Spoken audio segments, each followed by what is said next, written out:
ব্যৱস্থাটোৰ ফলত এতিয়া সৰু সৰু ব্যৱসায়ীসকল আজিৰ পৰা ৰজা হৈ গ'ল যে মোৰ যেতিয়া ইচ্ছা খুলিম তেতিয়া ইচ্ছা বন্ধ কৰিম।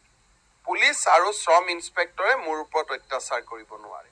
আমাৰ অসমত আছিল কি, ধৰক বহাগ বিহুৰ দিনাখন ৰবিবাৰ পৰিব, তেতিয়া দোকানীসকলে যদি দোকান খুলিব খোজে, লেবাৰ ইন্সপেক্টৰ পুলিচে আহি কি কয় যে দোকান খুলিব নোৱাৰিব।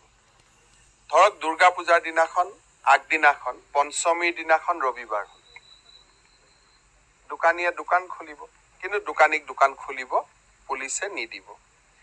দোকান বন্ধ কৰিব লাগে 10টাত, কিন্তু এজন দোকানীয়ে 10:30লৈকে খুলি ৰাখিলে, দোকানীটোক আহি পিটিব আৰম্ভ কৰে।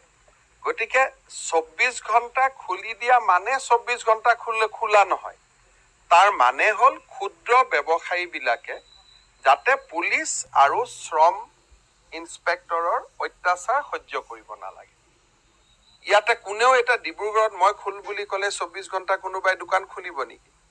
কিন্তু মিনিং এইটো যে 1 ঘণ্টা যে অতিৰিক্তকৈ খোলে বা সপ্তাহত এদিনো বন্ধ নাই বুলি কোৱাৰ লগে লগে, আজি যদি কোনোবা এখন ধৰি ল'লো ভাল ভ্ৰাম্যমান নাট্য, ইয়াত এটা পাৰ্টি আহিলে কহিনুৰ থিয়েটাৰ, ৰাতি 2টালৈকে চলিব।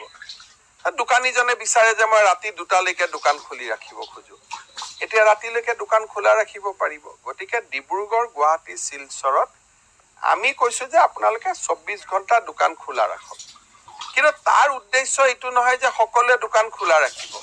তাৰ উদ্দেশ্যটো হ'ল সৰু সৰু দোকানী বা সৰু সৰু ব্যৱসায়ীখিনিক আমি পুলিচ বা শ্ৰম লেবাৰ ইন্সপেক্টৰ সকলৰ যিটো অভিযোগ আহি থাকে তাৰ পৰা আমি মুক্ত কৰা।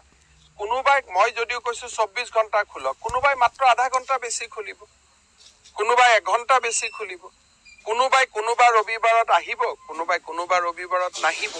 কিন্তু এইখিনি সিদ্ধান্তৰ ফলত কোনোবাই যদি এতিয়া আহি কয় যায় 10:30 বাজিলে বন্ধ কৰ, তেতিয়া ক'বাৰে মইতো 24 ঘণ্টা খোলা ৰাখিব পাৰো, মাত্ৰ 10:30লৈকে খোলা ৰাখিছো। এই ব্যৱস্থাটোৰ ফলত এতিয়া সৰু সৰু ব্যৱসায়ীসকল আজিৰ পৰা ৰজা হৈ গ'ল যে মোৰ যেতিয়া ইচ্ছা খুলিম তেতিয়া ইচ্ছা বন্ধ কৰিম। পুলিচ আৰু শ্ৰম ইন্সপেক্টৰে মোৰ ওপৰত অত্যাচাৰ কৰিব নোৱাৰে। ডিব্ৰুগড়, গুৱাহাটী, শিলচৰত এইটো অধিকাৰ আমি 24 ঘণ্টালৈকে দিছো। বাকী মিউনিচিপালিটি বিলাকত ৰাতি 2টা বজালৈকে দিছো, আৰু গাঁৱত আমি 11 বজালৈকে দিছো।